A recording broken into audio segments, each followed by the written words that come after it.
అండి అందరికీ నమస్కారం. ఈరోజు వీడియో వచ్చేసి మేమైతే భూతల్లికి చేసుకుంటున్నాం. మీలో ఎవరైనా అనుకోవచ్చు భూతల్లికి చేసుకోవడం అంటే ఏమిటని. ఐడియా ఉందా మీకు? మొన్న అయితే భూమి వదిలింది, సో అందుకనే మేము భూతల్లికి చేసుకుంటున్నాం. ఎలానో ఒకసారి చూడండి, మీకే అర్థమవుతుంది ఈ వీడియో మొత్తం చూస్తే. మేమైతే పూరి పిండిని తీసుకొని పోలేలు చేసుకుంటున్నాం. ఒక్కొక్క సైడ్ ఒక్కొక్కటి చేసుకుంటారు. నార్మల్గా అయితే పోలేల్ని మీ సైడ్ ఏమంటారు కామెంట్ చేయండి. కొంతమంది భక్షాలు అంటారు, అలాగే బొబ్బట్లు అంటారు. మీ సైడ్ ఏమంటారో తప్పకుండా మర్చిపోకుండా కామెంట్ చేయండి. మేమైతే ఈ భూతల్లికి ఎందుకు చేసుకుంటున్నామంటే భూదేవికి కోపం వచ్చింది. ఎవరి మీద అనుకుంటుర్రా? మన మీదనే. ఎందుకంటే మనం మోయలేనంత బరువైపోయినాం భూతల్లికి. అందుకే ఆ తల్లిని శాంతిపరచాలని మా ఇంట్లో ఇది పండుగలాగా చేసుకుంటున్నాం. ఈ పోలేలు అయ్యేలోపు అయితే నేను మీకు ఒక చెప్తా వినండి. మనల్ని చాలామంది అంటారు కదా, మనకి భూదేవికి ఉన్నంత ఓపిక ఉండాలని. మీలో ఎవరికైనా ఉందా? నాకైతే లేదు, నిజంగా చెప్తున్నా.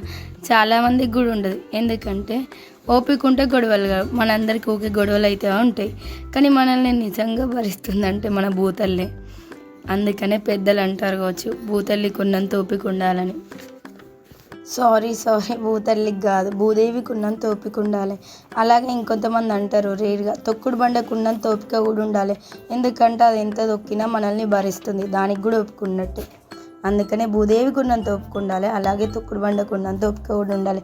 ఇవన్నీ చెప్తున్నా కానీ నాలో కొన్ని క్వాలిటీస్ కూడా లేవాళ్ళు. ఇప్పుడు పోలేలు అయితే కంప్లీట్ అయినాయి.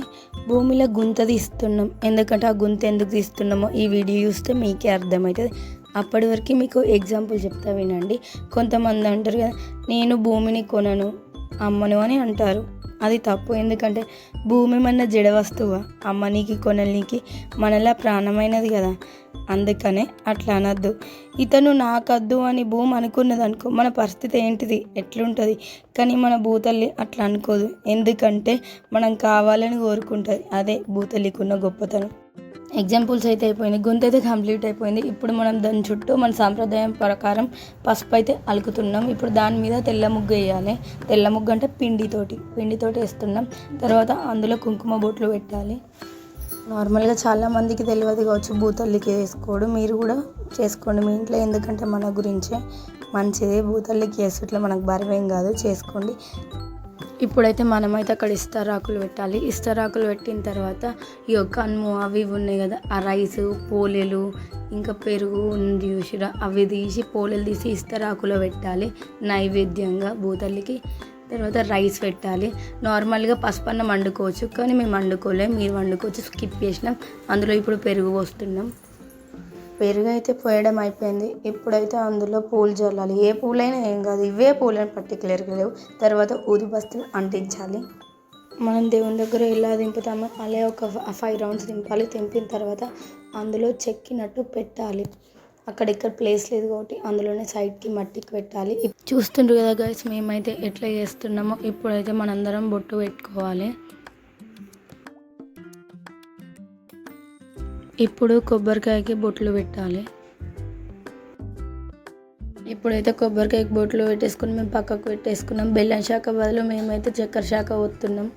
ఇక భూదేవికి అయితే మంచిగా మొక్కి కొబ్బరికాయ కొడితే అస్సలకే వగులుతలేదు. తర్వాత సుత్త తీసుకొని దాని మీద పెట్టి కొడితే అప్పుడు వగిలింది. అందులో వాటర్ అయితే పోసినాం. తల్లి మమ్మల్ని మంచిగా ఉంచు, చల్లగా ఇవుడు, భూమి మీద ఉన్న వాళ్ళందరినీ మంచిగా ఉంచు, పిల్ల జిల్లా అని అయితే మొక్కుకున్నాం. కొబ్బరికాయ కొట్టినాక అటో ముక్క ఇటో ముక్క పెట్టి అందులో కుంకుమ అయితే పెట్టినాం.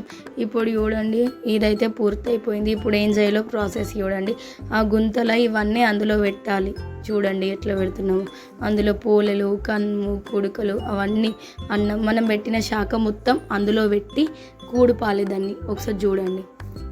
మా సైడ్ అయితే భూదేవికి ఇలా చేసుకుంటున్నాం. మీ సైడ్ ఎలా చేసుకుంటారో కామెంట్స్ చేయండి. ఒక్కొక్క దగ్గర ఒక్కొక్క సాంప్రదాయం ఉంటుంది.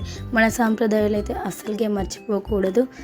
చాలామందికి అయితే తెలియదు భూదేవికి వేసుకోవడం ఎలా అనో. ఈ వీడియో చూస్తే మీకే అర్థమవుతుంది. తప్పకుండా చూడండి. ఈ వీడియో మీకు నచ్చినట్లయితే like, share, subscribe and comment. Village girl 66